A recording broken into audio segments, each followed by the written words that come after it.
Hello යාළුවනේ කොහොමද ඔයාලට? ඉතින් මම අද ඔයාලට කියලා දෙන්න යන්නේ රුපියල් 10000ට වඩා අඩුවෙන් පටන් ගන්න පුළුවන් බිස්නස් ගැන, ව්‍යාපාර ගැන. පළවෙනියටම අපි බලමු කොළ කැඳ ව්‍යාපාරයක් කරන්නේ කොහොමද කියලා. ඉතින් ඇත්තටම මේක ඔයාලට හරිම ලාභයි, ලේසි, පහසුයි. අඩු මුදලකින් ඔයාලට මේ ව්‍යාපාරය ආරම්භ පුළුවන්. ඒ වගේම මේ ව්‍යාපාරය වරුවේ ජොබ් එක. දවසේ වරුවයි මේක කරන්න ඕනේ. 11:00 වෙද්දි මේ ජොබ් එක ඉවරයි. එච්චර වෙන්නෙත් නැහැ. සමහරක් අය කියනවා 9:00 10 වෙනකොට ඉවරයි කියලා. ඉතින් ඇත්තටම මේක කරන්න ඕනේ පාරේ. ඉතින් උදේට 6:00 ඉඳන් කට්ටිය රැකියාවට පිටත් වෙනවා. එතකොට ඔයාලගෙන් ඇවිල්ලා ඉතින් කොළ කැඳ එකක් බීලා යනවා. ඉතින් සමහර අය හිතන්න පුළුවන් අලුතෙන් පටන් ගන්න අය කොළ කැඳ වර්ග ගොඩක් තියෙනවා. ඉතින් කොහොමද අපි එක දවසේ මෙච්චර කැඳ ප්‍රමාණයක් හදාගෙන මේවා වීසි කරන්න ඕන. ඉතින් එහෙම කරන්න ඕනේ සතියට දින 7ක් තියෙනවානේ. ඒ දින 7ට ඔයාලා කොළ කැඳ වර්ග 7ක් හදා ගන්න. ඒ වගේම පොඩි කොළයක චිට්ටයක් අතින් ලියලා හරි print කරලා හරි ඔයාගෙන් කොළ කැඳ එක බොන්න එන කට්ටියට දෙන්න ඒක. ඔයා සන්දට කරපිංච කොළ කැඳ හදනවා නම් උදේට ඒ සන්දට අදාළ දේ ඒ චිට් එකට දාලා ඉතින් එයාලට දෙන්න. සන්දට තියෙන්නේ කරපිංච කොළ කැඳ. අඟහරුවාදාට තියෙන්නේ කිතුල් පිටි කැඳ. අන්න ඒ විදිහට දුන්නාම එයාලා ඔයාලගෙන් ඇවිල්ලා ඉතින් ඒ අදාළ දවසට අනිවාර්යෙන් ඒක ඔයාලා ගාව තියෙනවයි කියලා දන්නවනේ. ඉතින් ඇවිල්ලා ඉතින් ඔයාලගෙන් ඒ කැඳ එක බීලා යනවා. ඒ වගේම කියන්න ඕන දෙයක් තමයි ගොඩක් හොඳ ප්‍රමිතියකින් තියෙන හකුරු වර්ගයක් හොයාගන්න. හකුරු එක හරි නැත්නම් ඇත්තටම කැඳ එක ලෙෆ්ට්. ඉතින් ඒක නිසා හොඳ හකුරු එකක් හොයාගන්න. පිරිසිදුව කරන්න ඔයාලගේ ව්‍යාපාරය අනිවාර්යෙන් සාර්ථක වෙනවාමයි.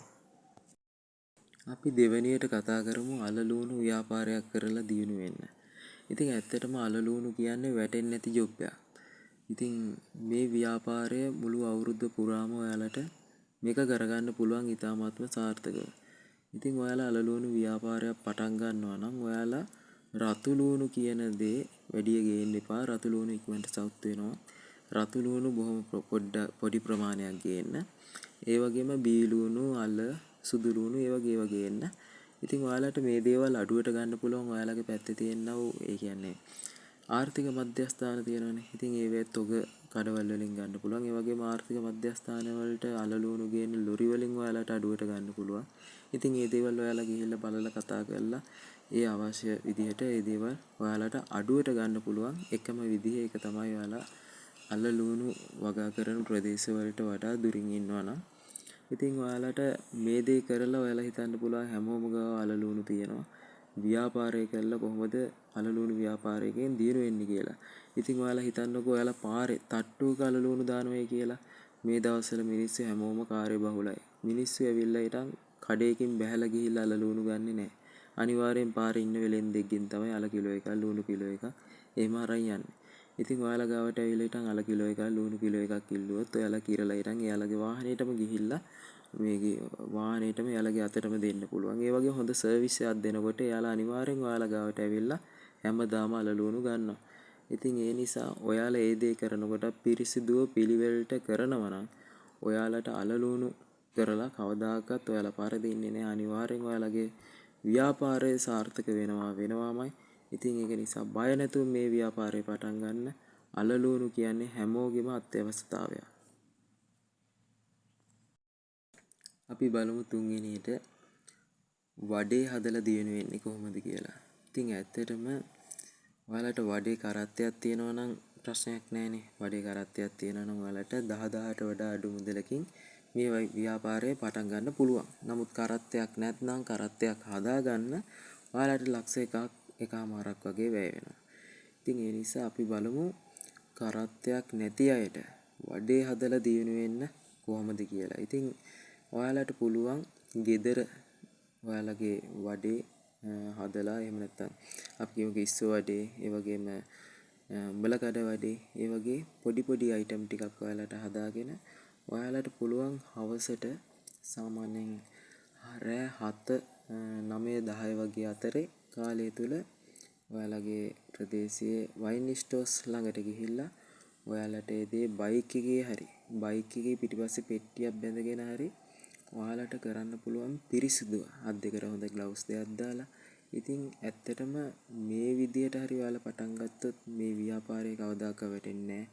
අවුවා වැස්ස මොනවා ආවත් ඔයාලට බය වෙන්න දෙයක් නැහැ. වයින් ස්ටෝර්ස් ළඟ අනිවාර්යෙන් වඩේ කියන දේ විකිනෙනවාමයි. ඉතින් වඩේ කරත්තයක් නැහැ කියලා දුක් වෙන්න එපා.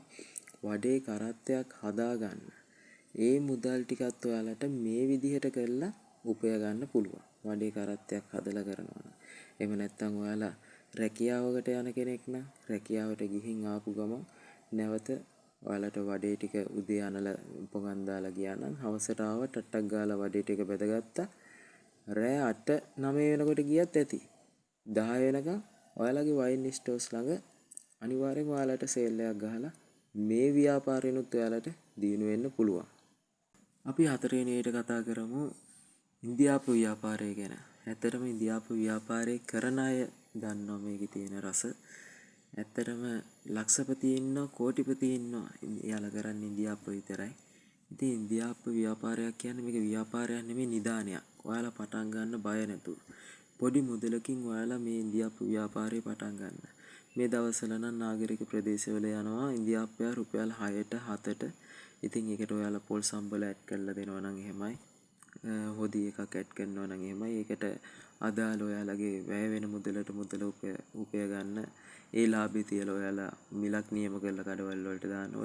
ඔයාලා මුලින් කරනවා නම් එක කඩවල් 10ක් අල්ලගෙන ඒ කඩවල් 10න් අහන්න ඔයාලට මම දාන්නද මෙහෙම මේ ඉන්දියාප්ප මුල් 10 ගානේ මෙහෙමයි කියලා එයාලත් එක්ක කතා කරගෙන දවසට ඉන්දියාප්ප මුල් 10 ගානේ කඩවල් 10කට ඔයාලා දැම්මොත් ඔයාලට එදිනෙදා ජීවිතයේ එදිනෙදා මුදල එතනින් ඒ දවසේ ප්‍රොෆිට් එක ඇවිල්ලා. ඒක නිසා මේ ව්‍යාපාරේ වැටෙන්නේ කවදාකවත්. ඕන කෙනෙක් උදේට ඉන්දියාප්ප මුලක් කනවා. ඕන රැකියාවකට යන කෙනෙක් ඔය පාම් පිටි ඒ දේවල් කනවට වඩා ගොඩක් අය කන්නේ ඉන්දියාප්ප. මොකද පාම් පිටි කාලා ඉන්න අමාරුයි, උකරට එනවා. ඒ වගේ හෙන ප්‍රශ්න තියෙනවා. ඉතින් ඒක නිසා ඉන්දියාප්පයක් කාලා යාලා වැඩ ආරම්භ කරනවා. ගොඩක් අය සැහැල්ලු ආහාරයක් උදේට. ඉතින් ඒ වගේම ඔයාලා මේ ව්‍යාපාරය කරනවා නම් දාන කේවල් ඒ වගේ දේවල් අල්ලගන්න.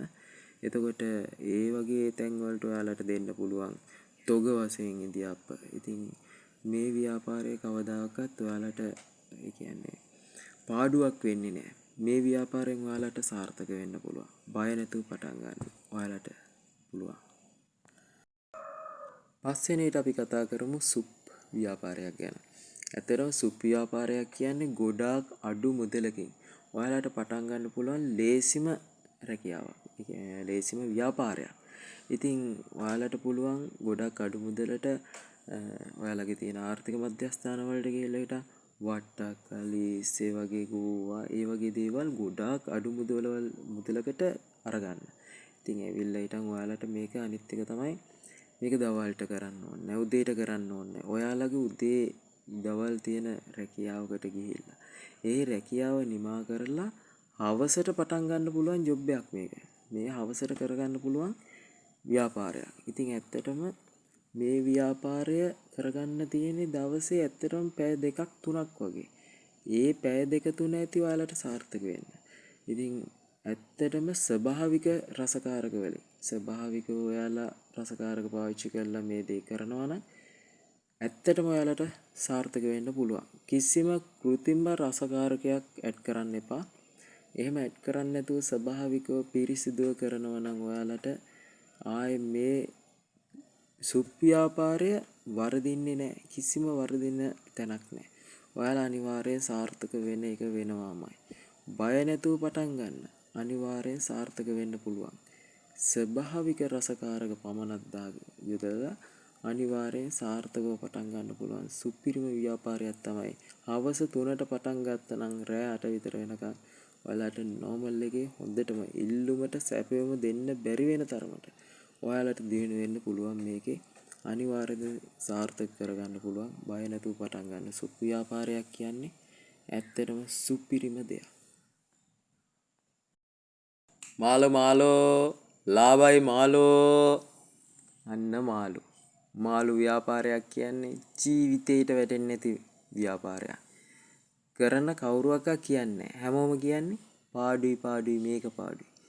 පාඩුයි පාඩුයි මේක පාඩුයි. කවුරුවක්වත් කියන ඒවා අහන්න එපා ඔයාලා. ඔයාලා පටන් ගන්න. හැබැයි 10000කට අඩු මුදලකින්.